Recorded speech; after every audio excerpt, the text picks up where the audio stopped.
വിളിക്കുകയായിരുന്നു. വരണം വരണം. ആ നമസ്കാരം കുറുപ്പേ. ആ നമസ്കാരം. ഞങ്ങൾ കാത്തിരിക്കുകയായിരുന്നു. ഇതെന്റെ മൂത്ത മോൻ പ്രതാപൻ, KFC മാനേജരാ. ഇത് മോള് ശാരദ, പെണ്ണിന്റെ അമ്മ. ഇത് രണ്ടാമത്തെ മോൻ, SI സെലക്ഷൻ കഴിഞ്ഞ് നിൽക്കുക. ഇനി ഞാൻ പരിചയപ്പെടുത്താം. ഇതെന്റെ ഒരേ ഒരു മകൻ ചെക്കൻ. ഇത് രുക്മണി, എന്റെ ഒരേ ഒരു ഭാര്യ.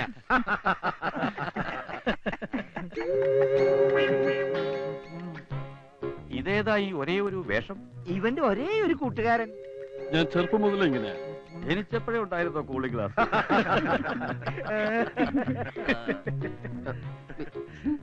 വിളിക്കുന്നു. അവിടെ ചെന്ന് നിൽക്കാൻ എനിക്ക് വയ്യ. പറ്റില്ല എന്ന് പറഞ്ഞ് ഉടക്കണ്ടാട്ടോ. എല്ലാവർക്കും സംശയം ഉണ്ടാവും. അറിഞ്ഞാൽ ഇനി ബാംഗ്ലൂർ കണി കാണാൻ പറ്റുമെന്ന് കരുതണ്ട. ഇത് മുടക്കാൻ നമുക്ക് എന്തെങ്കിലും ഒരു വഴി കാണാം. സമാധാനായിട്ട് ചെല്ലേ. റെഡി ആയില്ലേ മോളെ? കിട്ടുമെന്ന് വിചാരിച്ചല്ല, ഒരു പ്രതീക്ഷയില്ല. ഞാനും വിചാരിച്ചില്ല. ഇല്ലല്ല, കൈമടക്കൊന്നും കൊടുത്തിട്ടില്ല, ഒന്നും കൊടുത്തിട്ടില്ല. കല്യാണം കഴിഞ്ഞ് മോടെ പഠിത്തം തുടരുന്നതോ വീട്ടമ്മയായിട്ടിരിക്കാൻ പോന്നോ? അതൊക്കെ കല്യാണത്തിന് ശേഷം ചെക്കന്റെ ഇഷ്ടം പോലെ. എടാ, പെണ്ണ് വരാൻ സമയേ, എന്തെങ്കിലും ഒരു മാർഗം പറഞ്ഞാടാ. മാർഗമുണ്ട്. പെണ്ണ് നാണം കുടുങ്ങിയ ഒരു വരവ് എന്ന ചായ തന്നിട്ട് പോകും. അത് കഴിഞ്ഞ് ഫോർമാലിറ്റിക്ക് വേണ്ടി കാരണവന്മാര് ചോദിക്കും, നിങ്ങൾക്ക് തമ്മിൽ എന്തെങ്കിലും സംസാരിക്കാനുണ്ടെന്ന്. അപ്പൊ നീ എന്ത് പറയും? എനിക്കൊന്നും പറയാനില്ലെന്ന്. ഓ തൊലഞ്ഞി. നിനക്ക് സംസാരിക്കാനുണ്ടെന്ന് പറയണം. എന്നിട്ട് ഈ പറഞ്ഞു തരണ പോലെ അങ്ങ് കാച്ചേക്കണം. ഞാനൊരു പെണ്ണുമായി പ്രേമത്തിലാണ്. കുട്ടി ദയവ് ചെയ്ത് പിന്മാറണം. അത് ഞാൻ ഏറ്റു. വേണമെങ്കിൽ ഡീറ്റെയിൽ ആയിട്ടങ്ങ് പറയാം. എങ്ങനെയാ തുടങ്ങിയത്, എവിടെ വെച്ചാന്നൊക്കെ. അയ്യോ, നീ അത്രക്ക് ഡീറ്റെയിൽ ആയിട്ടൊന്നും പറയണ്ട. ഞാൻ പറഞ്ഞു തന്ന ഒരേ ഒരു സെന്റൻസ് ഗ്രാമർ മിസ്റ്റേക്ക് കൂടാതെ അങ്ങോട്ട് പറഞ്ഞാൽ മതി. അല്ലാതെ നീ ആരാണ് എന്താണെന്നൊന്നും പറയണ്ട. മനസ്സിലായോ?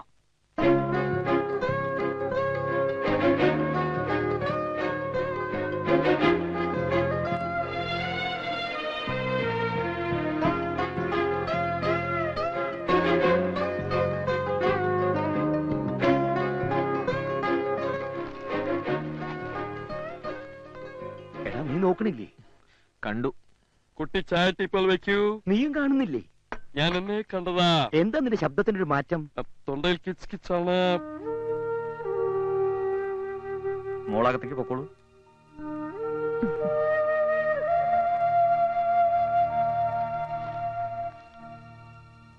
എന്നാൽ ഇനി കാര്യത്തിലേക്ക് കടക്കാം.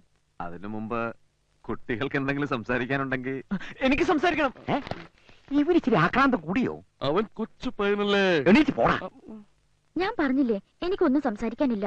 വന്നത് നല്ല ആലോചനയാ. ഒരിക്കൽ പോലും കണ്ടിട്ടില്ലാത്ത ഒരാൾക്ക് വേണ്ടി നീ ഇത് വേണ്ടെന്ന് വെക്കണോ? കണ്ടും സംസാരിച്ചും ജാതകം നോക്കിയൊക്കെ നടത്തുന്ന എത്രയോ ബന്ധങ്ങൾ തകരുന്നു. ഇത് മുജ്ജന്മ ബന്ധ. അതാ ഒരിക്കൽ പോലും നേരിൽ കാണാത്ത ഞങ്ങളുടെ മനസ്സുകൾ ഇത്രയും അടുത്തത്. എനിക്കിനി വേറൊരാളെ സങ്കല്പിക്കാൻ പോലും കഴിയില്ല. അപ്പൊ പിന്നെ മനസ്സിൽ ഇഷ്ടപ്പെട്ട ആളോടൊപ്പം ജീവിക്കുന്നതല്ലേ നല്ലത്? നിന്റെ ജീവിതം നീ തന്നെ തെരഞ്ഞെടുക്കുന്ന ഓർമ്മ വേണം. അതിന്റെ നല്ലതും ചീത്തയും സ്വയം അനുഭവിക്കേണ്ടി വരും. എല്ലാം അറിയാം. നീ ഇതൊന്നും മുടക്കിത്താ. ഞാൻ നോക്കിയിട്ട് ഒറ്റ വഴിയെ കാണുന്നുള്ളൂ. നീ സത്യം തുറന്നു പറ. പെണ്ണ് മറ്റൊരുത്തനുമായി സ്നേഹത്തിലാണെന്നറിഞ്ഞ ഏത് ചെറുപ്പക്കാരനും പിന്മാറും. ശരിയാ, പക്ഷെ എനിക്ക് വയ്യ ഇതൊക്കെ വിവരിക്കാൻ. കുട്ടി വളരെ സുന്ദരിയാണ്, സുശീലയാണ്. ആര് കണ്ടാലും ഇഷ്ടപ്പെടുകയും ചെയ്യും. എന്നെക്കാൾ നല്ലൊരു ബന്ധം കുട്ടി കിട്ടുകയും ചെയ്യും. ഞാൻ പപ്പിയല്ല. നേരിട്ട് പറയാൻ ബുദ്ധിമുട്ടുള്ളത് കൊണ്ട് പപ്പി പറയാൻ ഏൽപ്പിച്ചതാ എന്നെ. അവൾ ഒരാളുമായിട്ട് ഇഷ്ടത്തില. അത് ഈ വീട്ടിൽ ആർക്കും അറിഞ്ഞൂടാ. അതുകൊണ്ട് ദയവ് ഇത് പിന്മാറണം. ഞാനിത് അങ്ങോട്ട് പറയായിരുന്നതാ. ഇതേപോലെ കേസിലാണ് ഞാനും പെട്ടേക്കണേ. Thank you so much. മുറ്റത്തൊരു പന്തലിട്ട് ഇവിടെ തന്നെ നടത്താനാ തീരുമാനിച്ചേക്കണം. അനുകുട്ടി ഒന്നും വന്നേ. ഇപ്പൊ കല്യാണം വേണ്ട വേണ്ട എന്ന് പറഞ്ഞവനാ ഇത്ര സന്തോഷത്തിൽ വരണത്. നമുക്കിതങ്ങ് ഉറപ്പിക്കാം. എന്താ? ഉറപ്പിക്കാം. നിനക്കെന്താ എത്ര സന്തോഷം? എനിക്കിഷ്ടായടാ. നല്ല പെണ്ണ്, നല്ല സ്വഭാവം. അവള് പറഞ്ഞിട്ട് വേറൊരുത്തേ വന്നത്. എന്താ പറഞ്ഞെന്നറിയോ? ഞാൻ പിന്മാറണമെന്ന്. അവൾക്കൊരു പ്രേമുണ്ടെന്ന്. അങ്ങനെ പറഞ്ഞോ? പറഞ്ഞടാ. അപ്പോ ആ ബന്ധം സ്ട്രോങ് ആണ്. ആരോടാണ് പ്രേമം എന്ന് പറഞ്ഞോ? അയ്യോ ഇല്ല, ചോദിച്ചില്ല. ആ, ചോദിക്കാതിരുന്നത് നന്നായി. ഇനി നീ ഞെട്ടുന്നൊരു കാര്യം പറയട്ടെ. ഈ പെണ്ണിന്റെ പേര് നിന്റെ കക്ഷിയുടെ പപ്പിന്ന്. എന്തായാലും അടവേറ്റു. ഇനി അച്ഛനോട് പറഞ്ഞ് ഈ കല്യാണം മുടക്കുന്ന കാര്യം ഞാൻ ഏറ്റു. അത് മതി. നീ എന്താ അസംബന്ധമായി പറയണേ? ആ പെണ്ണിന് വേറെ പ്രേമുണ്ടെന്നോ? അതെ. എനിക്കിത് വിശ്വസിക്കാൻ പറ്റണില്ല. അതെ അച്ഛാ, ആ പെണ്ണ് എന്നോട് പറഞ്ഞതായിരുന്നു പിന്മാറണമെന്ന്. ശ്ശോ, കഷ്ടം. അവളുടെ പരിങ്ങിലും മുഖഭാവമൊക്കെ കണ്ടപ്പോ തന്നെ എനിക്ക് സംശയം ഉണ്ടായിരുന്നു, എന്തോ ഒരു ചുറ്റിക്കളി ഉണ്ടെന്ന്. അത്തരത്തിലുള്ള ഒരു പെണ്ണിനെ കെട്ടേണ്ട ഗതിയടി ഈ കൊച്ചുറുപ്പിനുണ്ടോ? ഇല്ല, ഒരിക്കലും ഇല്ല. ആകെ നാണക്കേടായി. അല്ലെങ്കിൽ തന്നെ എല്ലാം അറിഞ്ഞ സ്ഥിതിക്ക് നമ്മുടെ മോക്ക് എന്തിനാ ഇങ്ങനെ ഒരു ബന്ധം? ജാതകം ചേർന്നപ്പോ പിന്നെ കൂടുതലൊന്നും അന്വേഷിക്കാൻ പോയില്ല. അതാ തെറ്റായത്. തറവാട്ടി പറഞ്ഞവരാണെന്ന് കരുതിയിട്ടാ ഞാൻ ഈ കല്യാണം ആലോചിച്ചേ. പക്ഷേ മറ്റൊരുത്തിയെ പ്രേമിച്ചുകൊണ്ട് നടക്കണവനെ എന്റെ കൊച്ചുമോളെ തലയിൽ കെട്ടിവെക്കാന്ന് വിചാരിച്ചെങ്കിൽ അയാൾക്ക് തെറ്റി. എന്തായാലും എനിക്ക് ആ കാരണം വരെ ഒന്ന് നേരിൽ കാണണം. എന്നിട്ട് 10 വർത്തമാനം അയാളുടെ മുഖത്ത് നോക്കി ചോദിച്ചാലേ എനിക്ക് സമാധാനാവും.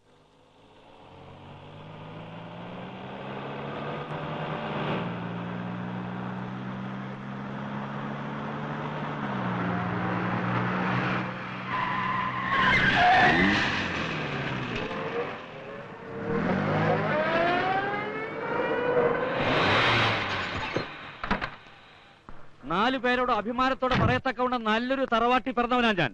അതിനേക്കാൾ ഒരു പടി മുന്നിലാ ഞാൻ.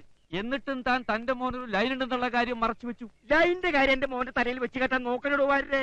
ലൈൻ ഉള്ളത് നിങ്ങളുടെ കൊച്ചുമോൾക്കാ. ലൈൻ അടുപ്പിക്കാതെയോ ഞാൻ അവളെ വളർത്തിയത് കുറുപ്പേ.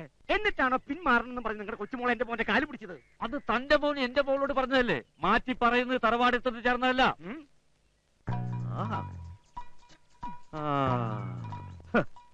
ഈ ലൈൻ കഥ നിങ്ങളോട് പറഞ്ഞതാരാ? എന്റെ കൊച്ചുമോള്. നിങ്ങളോടോ? എന്റെ മോൻ. ഇതിലെന്തോ ചുറ്റിക്കളി ഉണ്ടല്ലോ. ഉണ്ട്, ഇപ്പൊ മനസ്സിലായി. ഇത് അവരുടെ അടവാ. അവരെ തമ്മിൽ സംസാരിപ്പിച്ചതാണ് കുഴപ്പമായത് അല്ലേ വാര്യേട്ടാ? കറക്റ്റ്. ഇപ്പൊ കല്യാണം വേണ്ട, ഇപ്പൊ കല്യാണം വേണ്ട എന്ന് അവൻ എപ്പോഴും പറയായിരുന്നു. പഠിക്കണം, ഇനിയും പഠിക്കണം എന്ന് അവളും പറയായിരുന്നു. ഇനി നമ്മൾ അവരോടൊന്നും സംസാരിക്കുന്നില്ല. ഇല്ല. എന്നാ നമ്മൾ ഇത് അങ്ങോട്ട് ഉറപ്പിക്കുന്നു. Okay okay. മണിക്കുട്ടനെ കുറിച്ച് എപ്പോഴും പറയും, വാ തോരാതെ. ഒരു പെണ്ണിനെ സ്നേഹിച്ചാൽ മാത്രം പോരാ, അവളെ സ്വന്തമാക്കാനുള്ള കുറുക്ക് വഴിയും കണ്ടെത്തണം. അസാധ്യമായി ഒന്നുമില്ല എന്നുള്ള സത്യം നമ്മൾ മനസ്സിലാക്കണം. രണ്ടുപേർക്കും ഒരിക്കൽ കൂടി ഒളിച്ചോടാനുള്ള അവസരം കിട്ടിയ ബാംഗ്ലൂർക്ക് സ്വാഗതം കേട്ടാ. അയ്യോ വേനിച്ചോ? ഇല്ല. ആ ഓക്കെ. എടാ എന്നാ ഞാൻ. നീ ഇങ്ങനെ ധൃതി പിടിച്ചാ എങ്ങനെയാ? എനിക്കും കൂടെ അങ്ങോട്ട് വരണമെന്നുണ്ട്. അവളെ കാണാൻ അല്ലേ? നിന്റെ കയ്യിൽ അവളുടെ നമ്പർ ഉണ്ടല്ലോ, ഇവിടുന്ന് ട്രൈ ചെയ്യാലോ. എടാ ഞാൻ ട്രൈ ചെയ്തിട്ടാണോ? അവിടെ ആരും ഫോൺ എടുക്കുന്നില്ല. എന്റെ വീട്ടിലെ നമ്പർ അവളുടെ കയ്യിലുണ്ടല്ലോ, ഒന്ന് വിളിച്ചാൽ ഇവിടുത്തെ നമ്പർ കൊടുക്കൂലേ? അതൊന്നും പ്രതീക്ഷിക്കണ്ടടാ, കൂടുതൽ ദുഃഖിക്കേണ്ടി വരും. ഇനി വേറെ നല്ല ആലോചന വന്നാ അത് മുടക്കാതെ അവളെ കെട്ടി സുഖമായി ജീവിക്കാൻ നോക്ക്. ഞാൻ പോയിക്കോട്ടെ. കുറച്ചു ദിവസം കഴിഞ്ഞിട്ട് പോവാടാ. ഞാൻ എന്തിനാ ഇവിടെ വന്നത്? നിന്റെ കല്യാണം മുടക്കാൻ. അത് മുടക്കി എന്റെ ജോലിയും തീർന്നു. ഇനി ഞാനിവിടെ നിന്നിട്ട് എന്താ കാര്യം? വീട്ടിൽ ചെന്ന് ഡാഡിയും മമ്മിയും ഒന്ന് വിളിക്കണം. ഞാൻ കല്യാണം കഴിക്കാൻ തീരുമാനിച്ച വിവരം അവരെ അറിയിക്കണം.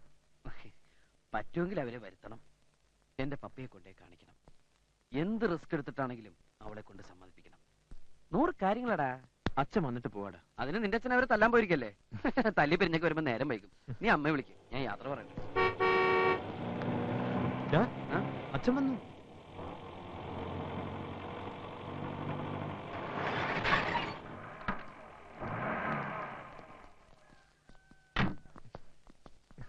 അല്ല നീ പോവാണോ? അതെ. അപ്പൊ അവന്റെ കല്യാണം കൂടാൻ നിക്കണില്ലേ? അതൊക്കെ വൈകില്ലേ? ഇനി ഒരാളെ കണ്ടുപിടിച്ച് ആലോചിച്ച് ഉറപ്പിച്ചൊക്കെ വരുമ്പോഴേക്കും ഞാൻ ഇങ്ങോട്ട് വരാം. ഇനി എന്ത് താമസം? എല്ലാം ഉറപ്പിച്ച് കഴിഞ്ഞില്ലേ? ആരുമായിട്ട്? ഇന്നലെ എന്റെ പൊന്നുമോ മുടക്കിയില്ലേ? ആ കല്യാണം തന്നെ. അച്ഛാ, അപ്പൊ ആ കുട്ടിയുടെ മറ്റേ പ്രേമം ഒന്നും പറയണ്ട, എനിക്കെല്ലാം മനസ്സിലായി.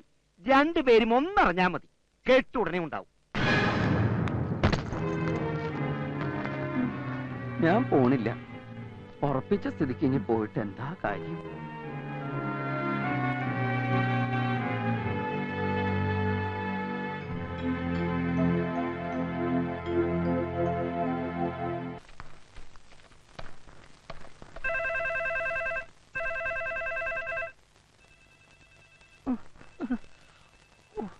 എന്താശാനെ ഇതെല്ലാം നടക്കോ?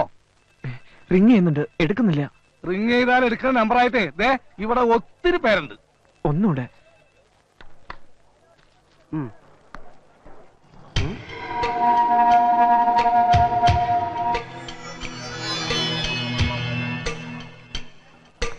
കിട്ടുന്നില്ല. അതിന് വിളിച്ച സ്ഥലത്ത് ഫോൺ വേണം.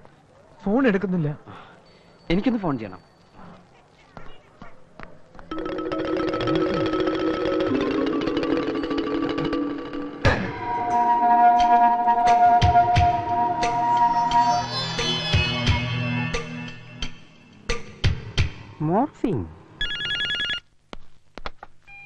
ഹലോ. ഹലോ, അനിയൻകുട്ടി ഉണ്ടോ? Wrong number.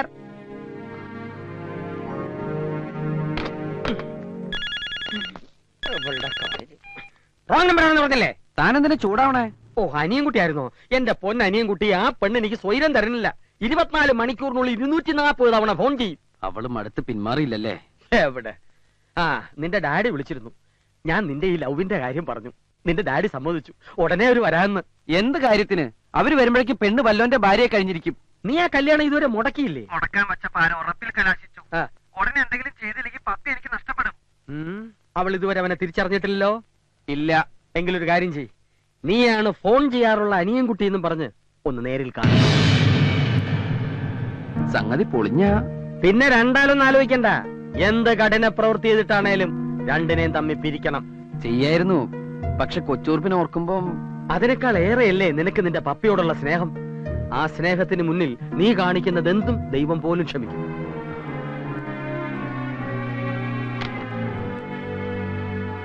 ആദ്യം അവളെ ഒന്ന് കാണാം. എക്സാം കഴിഞ്ഞ് പിറ്റേന്ന് തന്നെ മടങ്ങണം കേട്ടോ ആന്റി. തലേന്ന് രാവിലെ തന്നെ പെണ്ണിനെ ഇവിടെ എത്തിച്ചേക്കാം പോരെ? വീട്ടിലൊന്ന് പോയി വന്നാ പിന്നെ തിരിച്ചു പോകാൻ വലിയ മടിയാ എനിക്ക്. ജോലി കളയാനും പറ്റത്തില്ലല്ലോ. ആന്റി, ഈ ഡ്രസ് ഇടാ അല്ലേ? നിന്റെ ഇഷ്ടം മോളെ. ഇന്നിവക്ക് എന്തു പറ്റി?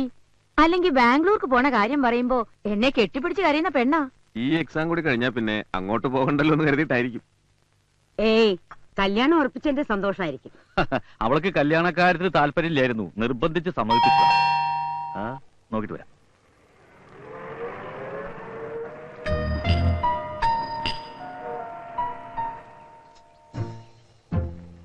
എന്നെ മനസ്സിലായോ?